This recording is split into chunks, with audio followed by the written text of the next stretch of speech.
Hey, it's Giuseppe with the My Denver Home Loan team. In today's video, we're going to see how to create massive amounts of wealth by owning real estate. And that includes the equity appreciation, tax savings, and paying down the loan. And also why now is a great time to buy based on historical interest rates and even when we look back over the last few years. Bye-bye.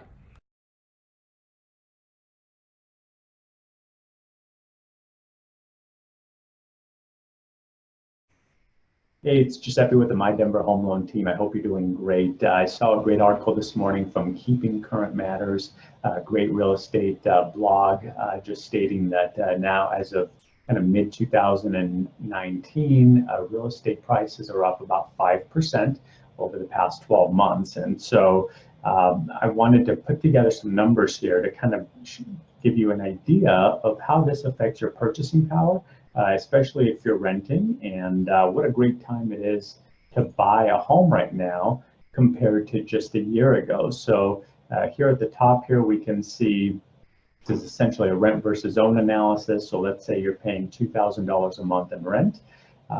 If you would have bought a home last year in July of 2018, a $400,000 home, you would have paid an interest rate around 4.75, putting your total monthly payment around $2,044 with taxes and insurance. If you buy now, even though you're paying more, because now the same home that you could have paid $400,000 for now is going to cost you about $420,000. But with interest rates having dropped down to about 4%, even slightly lower than that on some loan programs, you can actually save. You can buy the same home, save about $65 a month in payment. What happens if we extrapolate and we assume a 5% appreciation next year also? That same home is going to cost you $441,000. If the rate remains the same, you're going to end up paying about $80 more per month than what you can today. And $80 per month, adds up. You're not going to probably be in the home for 30 years, but if you were, it's $29,000 extra in payments. And this is not even touching on the true benefits of home ownership, which are ways to build wealth, including your tax deductions, the appreciation, and paying down the loan. Those are the three different ways that you can build wealth via home ownership instead of renting.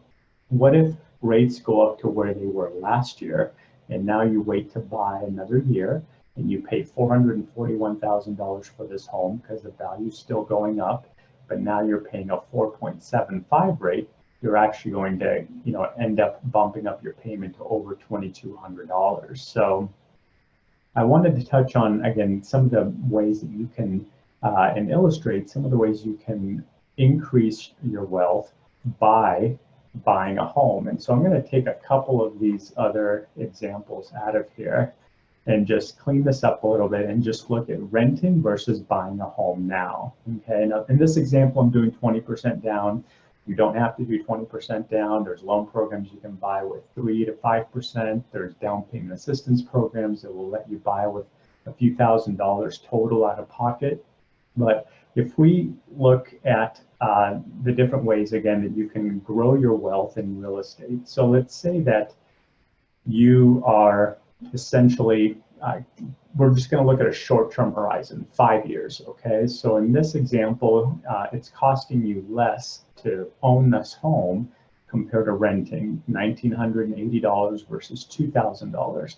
That's not taking into account your tax benefits. So if you're kind of a middle income family, married, you're going to pick up almost $400 a month in tax benefits. That's $5,000 a year in less taxes that you will have to pay by being able to deduct mortgage interest, property taxes, perhaps mortgage insurance.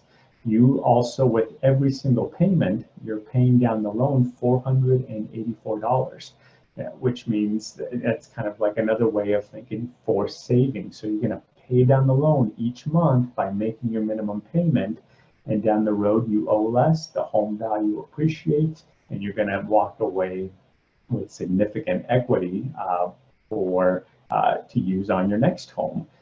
When you rent, you don't get any of those benefits. So if we look at how it plays out over a 5-year period, just over 5 years at $2,000 a month, assuming a 3% appreciation or increase in rent each year, you're going to pay $127,000 just in rent. That's money thrown out of the window. If you were to buy a home, over that same period, you're going to pay down the mortgage about $32,000. Okay, so now you owe that much less. A way of forcing that savings so that when you go to sell the home, your loan is less and you're going to get that money in your pocket.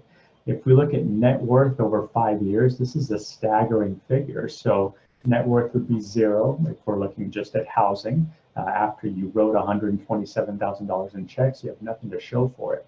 If we look at the same $400,000 example or $420,000 example here, over 4 years, over 5 years, you're going to have paid down the loan. So you would have paid about $118,000 in total payments instead of $127,000 for rent.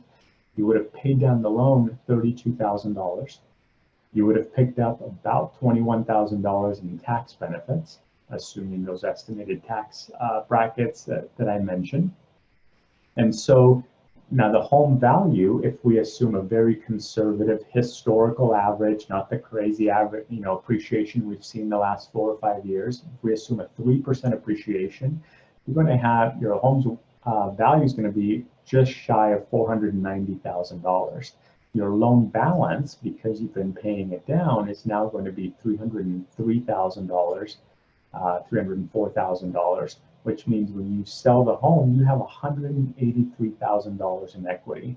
So that is where we come up with that net worth here. Okay, that's money that, unless you can think of a better way than buying a home to increase your net worth and save up essentially $183,000 over the next 5 years, home ownership is definitely something that you should look into, and that we would love to help run a similar analysis for you. All right, if you have any questions, give me a call and have a great rest of your day. Bye-bye.